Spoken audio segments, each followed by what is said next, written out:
Business Group ikora kugurisha inzu, imodoka n'ibindi bitandukanye. By'umwihariko turakurangira niba ushaka kugura inzu cyangwa se kwikodesha, ni twebwe soko rya mbere kandi ryizewe. Social media platforms zose turazikoresha, Facebook, Instagram na Twitter ni Nzuri Market. Hanyuma rero mbabwire ko uyu munsi ndiremera munsi ya Kigali Arena, ngiye kubereka inzu nziza cyane, inzu ngari wayituramo, wayikodesha cyangwa se unashatse waza ukaba mu minsi mikeya.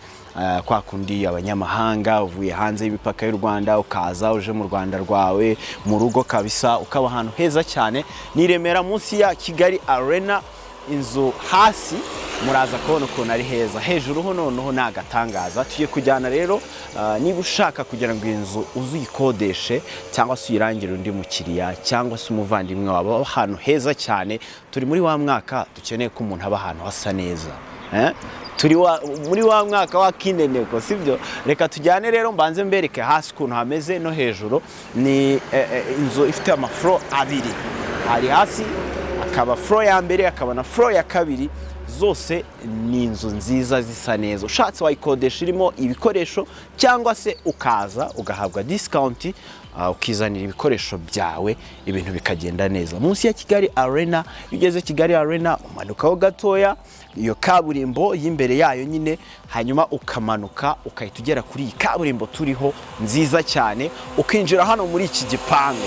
Na hano hatuye abandi bantu, ababosi benshi cyane barimo baraza kuba hano hantu, ntihagucike. Hanyuma mbanze nkwereke, ngira ngo uri kubona urebeye hano gutya, ahangaha ni nkaho nakwita floor ya hano gutya, kuntu hasa neza cyane. Inzu yuzuye, niwe wa mbere uzaba uyibayemo kuko iracyari nshyashya. Ntabwo ari yanzu ujyamo ufite ubwoba ishobora gusenyuka, bishobora kugenda gute.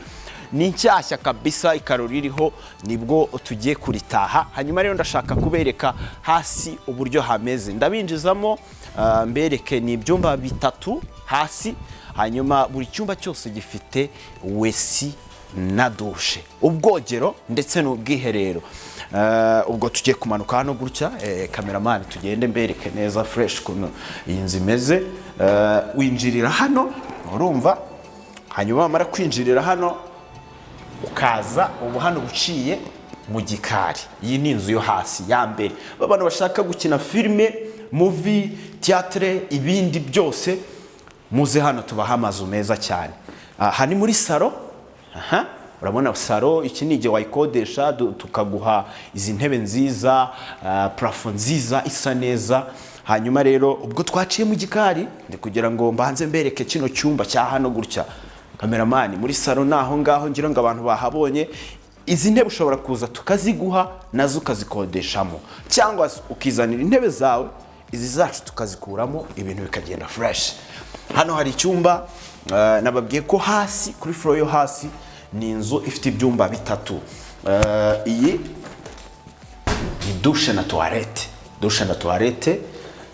Icyo ni ubwogero ndetse n'ubwiherero. Urabona toilette, buryo bugezweho kabisa. Yanzu uba urimo ukanezezwa nuko umuntu yagusura, ntuterwe ipfunwe n'ahantu uba, ibintu byose bikagenda neza. Kuri iyi side yo hino, ubwo twahereye kuri toilette y'icyumba nakwita ko ari icyumba cya principal, hahandi ababyeyi barara bakaryama neza bakaruhuka, cyangwa se hamwe twita ko ari icyumba cyiza nyine cya mbere cy'umwihariko.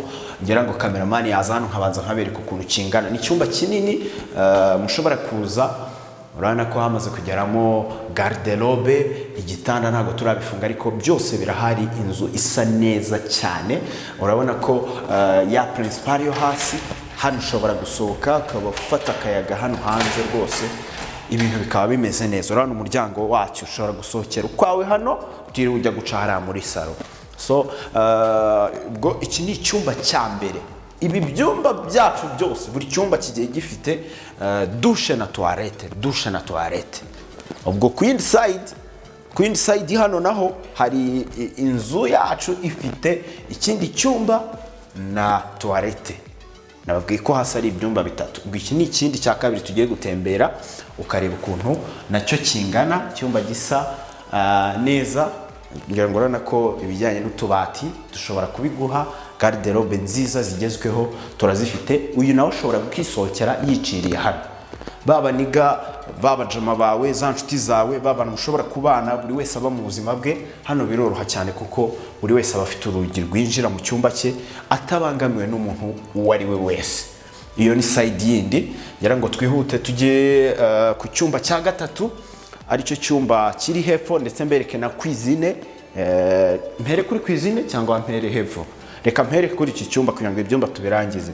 Iki ni ikindi cyumba nacyo kimeze nka kiriya cyo haruguru. Ni icyumba kinini ushobora kuza ukakibamo, noneho naho hakaba umuryango usohokeramo ku buryo udasohokera muri salo cyangwa utajya guhura n'abantu, na toilette yacyo ngiyi hano. Ni ibyumba bitatu hasi nk'uko nababwiye, ushobora gukodesha, harimo ibikoresho cyangwa se bitarimo. Reka mbereke cuisine cyangwa se igikoni kigezweho.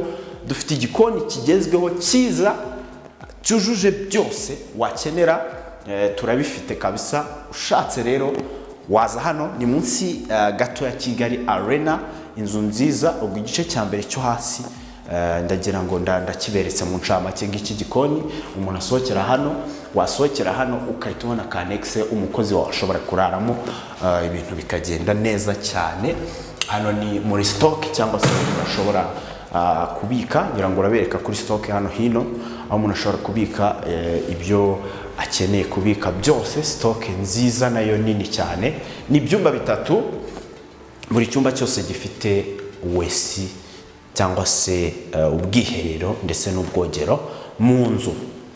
Aha, buri cyose kandi kikaba gifite umwihariko ko gifite umuryango wo gusohokeramo. Ngira ngo twagaruka kugira ngo tujye no hejuru, mbereke izindi floor zo hejuru, ibintu byose bigende neza. Twagiye rero mu nzu yacu, turacyakomeza. Ndagira ngo mbereke noneho floor ya kabiri. Hariya hasi nakubwiye ko ni impande ebyiri, nkweretse uruhande rwo hino, buriya hasigaye n'uruhande rwo hirya narwo rumeze kuriya neza, terikeni kuriya yubatse. Reka tujye muri floor yacu ya mbere, cyangwa se muri etage ya mbere. Ni hantu wakinira filme. Urabona ko ni inzu zigezweho. Niba ujya ureba amafilme meza agezweho, ushobora kubona ko hano hantu ushobora kuza ukakinira filme yawe kabisa neza cyane. Reka tugende n'Inzuri Market, niko twitwa kuri social media, Facebook, Instagram, Twitter, hose ushobora kutubona. Ndaza kubaha nimero. Ubu tugeze muri floor ya mbere. Reba ukuntu hasa sasa, injiramo kugira ngo tubereke. Iyi ni floor ya mbere y'inzu yacu. Iyi nzu noneho iraza kuba ifite ibyumba 4 bitandukanye no hasi. Duhere kuri iki, reka duhere hano. Reka duhere hano. Ukiza urabona kino ni icyumba.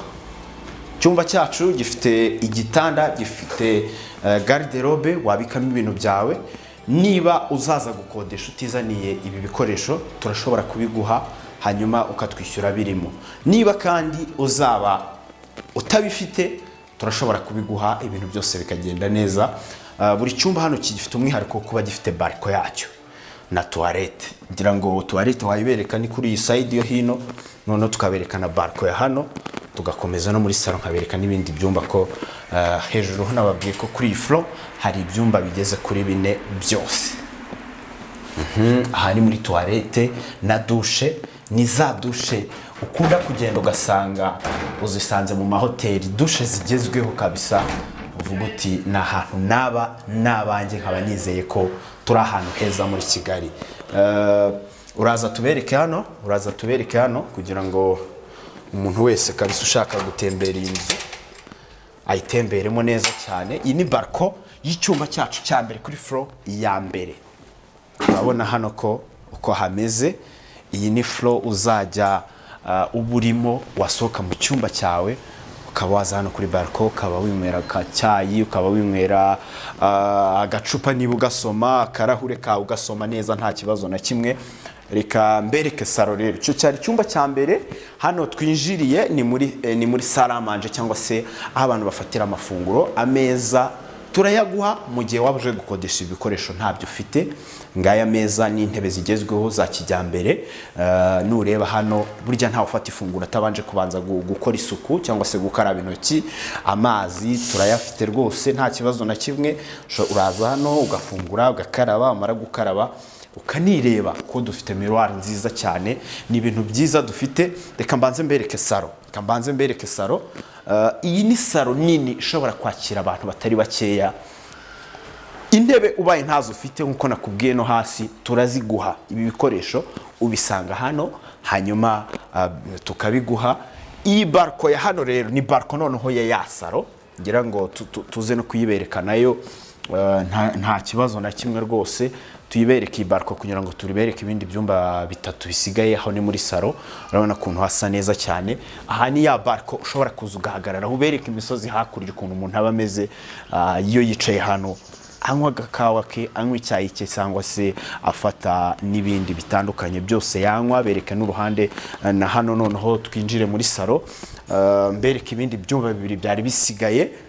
Ibyumba bibiri byari bisigaye rero ni bibiri ni bitatu ubwo, kuko hano navuze icyumba kimwe kandi hano hejuru hariho ibyumba bigeze kuri 4. Byose ni kuriya wese na dushe mu nzu, kandi kuri icyo cyumba kikaba gifite umwihariko kugira barko. Iyi rero ni floor ya mbere twari turiho. Reka mbereke igikoni cy'ifloor ya mbere kugira ngo umuntu nawe naza gukodesha azamenye ngo ngiye gufata inzu imeze gute. Mwibutse ko ni Nzuri Business Group, dufite business dukora ijyanye no kuranga abaguzi bakamenya aho bagurira ikintu, hanyuma tukaranga kandi imodoka, tukaranga amazu, ibibanza n'ibindi byinshi bitandukanye. Ngira ngo urabona iki gikoni ko gisa neza, ni igikoni cya kijyambere kabisa. Yanumva bazi iby'ubwubatsi bakubwira bati rikaro niryo karo rihenze ubu ngubu. Rero ni inzu nziza cyane waruhukiramo. Komeza uze hano.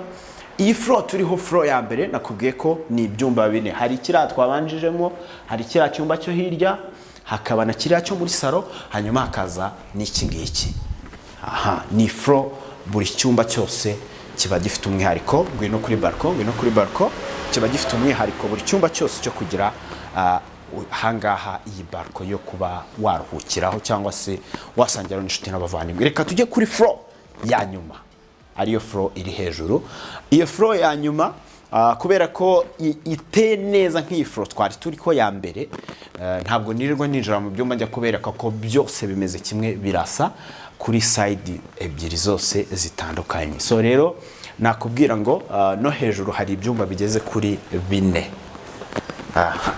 No hejuru hari ibyumba bigeze kuri 4, ari nayo floor ya nyuma. Ubu hano naciye inyuma cyangwa se nakwita mu gikari, njya kuri floor ya nyuma, ariyo floor ya kabiri. Ni inzu isa neza cyane. Ugeze hano ubu ahangaha winjiyemo hano muri iyi floor ya kabiri, usanga n'ubundi neza kwa kundi twavugaga ngo imbere hasi kuri floor yacu ya mbere hangana, ni nako hano hangana. So ni karibu injira mu nzu yacu kuri floor ya kabiri. Igikoni kiraha, saro yacu ni ibyumba ubwo 4. Naho hasi nahereye ku byumba 3 njya kuri floor ya mbere ni ibyumba 4. Floor ya kabiri ari nayo tugezeho, ariyo ya nyuma, ni iyi ngiyi nayo ibyumba 4. Ibi bikoresho wabisangamo cyangwa se ukabyizanira tugakuramo ibi byacu, hanyuma tukagabanya amafaranga, birumvikana. Hano ndashaka gusa kubereka umuntu aje kuri floor ya kabiri yabona iki, yaba areba hehe. Ni Kigali yose kabisa, ni Kigali yose. Bereke kabisa ni Kigali yose uri kuri iyi floor, ariyo floor ya nyuma turiho y'iyi nzu, ari floor ya kabiri. Rero ni hano waburi, ni biriya wabureba hakurya. Ngira ngo abazi Kigali ugerageze kubereka kugira ngo umuntu uri mu mahanga arebe hakurya, arebe imisozi, arebe ahantu hose ashobora kuba yabona. Ni inzu iherereye i Remera munsi ya Kigali Arena. Ngwino none habwangu banguka kugira ngo tuyiguhe uyikodeshe. Ushobora gufata igice cyo hasi, ushobora gufata igice cyo hejuru. Reka mbabwire iyi numero mwihutire kuyihamagara, hanyuma iyi nzu uyikodeshe. Ni 078 22 20 123. Ni 078 23 0 123, cyangwa se 0788 48 67 97. Nutinda urasanga usigaye. kuko iyi nzu ni nziza kandi iri ahantu heza cyane, ishobora guparikwamo imodoka zitari nkeya. Burya ahantu ushobora kubona parikingi y'imodoka 10 ni ahantu haba hagutse, ahantu ushobora kuza ugaparika imodoka yawe nini, imodoka ntoya zose zinjiramo mu gipangu. Ni kuri kaburimbo, hanyuma ibyumba ni 3 hasi, nabikweretse byiza cyane. Hejuru kuri floor ya mbere ni ibyumba 4, no kuri floor ya kabiri ni ibyumba 4. Buri cyumba gifite umwihariko wo kugira balcon yacyo, douche na toilette kuri buri cyumba, na salo ingana gutya, hanyuma ugatura ahantu heza. Nzuri business turahari, Nzuri market kuri social media, Instagram, Facebook ndetse na Twitter. Turahari kugira ngo tubahe izi services zijyanye no gukodesha, tubarangira amazu mutunyureho, hanyuma tubereka amazu, ibibanza ndetse n'imodoka nziza. Hano muri Kigali ni twebwe ba mbere kandi bizewe. Umukiriya ni umwami wacu, ibintu byose bigenda neza, hanyuma turabahuza neza cyane. Ndashaka kubabwira rero, muri uko kubanguka kwanyu, nshaka kubabwira ngo amafaranga ni makeya cyane. Hasi ni 1,000 cy'amadolari, amafaranga makeya, n'amafaranga ubundi abakapo abantu bari hano i Kigali bashobora kugenda bakarya bakayamara. So hasi rero hahandi nakweretse hari ibyumba 3, ibyumba 3 byose bifite urugi rusohoka, ndetse uburyo winjira nta muntu kubangamiye udaciye muri salo. Hanyuma buri cyumba cyose kikaba gifite ubwiherero n'ubwogero wese na douche. Ni 1,000 cy'idolari kiri negociable mu gihe tuguhaye ibikoresho byacu. Mu gihe uje nta bikoresho ufite, icyo 1,000 turakigabanya, turapunguza rwose akamafaranga make, turivuganira ibintu bikagenda neza. Hanyuma kuri floor ya mbere ni 1,500 kuko nakubwiye ko ari ibyumba ho 4. Hanyuma ibyo byumba bikaba buri cyumba cyose gifite balcon, kinafite wese na douche. Iyo uje rero uzanye ibikoresho ntabwo tuyiguhera 1,500 by'idolari, ahubwo turapunguza naho tugira uburyo tubiganira. Hanyuma kuri iyi floor ndiho ari na floor ya nyuma ho ni 1,500 naho nko kwiyikurikiye ujya hasi. Ayo mafaranga ni amafaranga tuganira bitewe nuko igihe urumva wasanze ibikoresho byacu ni 5. Ariko kandi ubaye utazanye ibyo bikoresho ugahitamo ubwo buryo, nabwo nta kibazo 5 turayemera. Ubaye rero wizaniye ibikoresho ntabwo tuyigwera 5, ahubwo turayagabanya, hanyuma ibintu bikagenda neza. Tuvugishe kuri izo nimero nari natanze, wenda uje none cyangwa ubonye video mo hagati, reka nzimusubiriremo kugira ngo aze kuza kuduhamagara 078 230 cyangwa se kuri 0788 48 67 97 0788 48 67. Banguka bwangu, utura heza, uba heza hamwe na Nzuri Business Market. Mwakoze cyane.